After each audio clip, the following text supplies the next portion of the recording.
Buenos días, vamos a probar un vino rosado que se llama La Signa.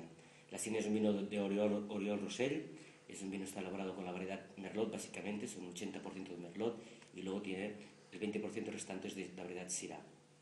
En cata nos encontramos con un vino de un color cereza, de un color brillante. En nariz lo que predomina son notas muy dulces, notas de golosina, de fresa también, o sea, notas muy afrutadas, fruta roja, golosina, madurez, dulzor. En boca